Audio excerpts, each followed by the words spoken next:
few tips and tricks. You need time to plan yourself. You need time for mom or dad to make a plan for the next day, for the next month, for the next week, whatever it looks like. Go back one, yeah, that one. So you need to just have a plan for yourself, so you know kind of what you're, you know, if I don't have a plan, we all just kind of, everything gets lazy and sloppy. But if I know what I'm doing, the next day it goes a lot better. Every morning we have a morning meeting time. We discuss schedules, we discuss what's happening in the day, we discuss expectations, and during that morning meeting time, we do a lot of, we do memory work, and we do reading aloud, and we do kind of just you know, we discuss what words mean and whatever, and it's done really casually, just at breakfast time.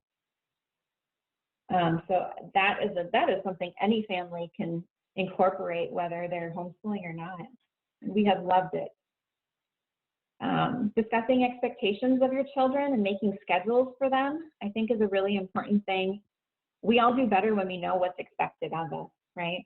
Like my kids each have a list of things that they're supposed to do every day, and because they know that it's there, and I know that it's there, and we're all working together on this, they just respond better than if I spring it on them and say, hey, okay, now it's reading time. And they're like, what? I was just going to go play outside, or I was going to do this Pokemon card thing, you know? So it helps to have those expectations and schedules, saying with learning time between 9 and 11, and then in the afternoon again between 1 and 2 or something, you know, just so that they know what to expect and what's coming. I always start with my youngest kids first. I think if you're looking at your kids, your younger kids tend to just need their love buckets filled early in the morning. And if I can fill his little love bucket, and he comes next to me and I work with him first and he gets that mom time, he leaves me alone better when I'm working with the bigger kids. So that might apply to working from home too, for some of you struggling with how do I keep my kid out of my hair. You know, really something that I learned from some other expert, I can't remember who, he was saying just set a timer, 15 minutes. Spend time, like close time with your child, and then they will be done with you.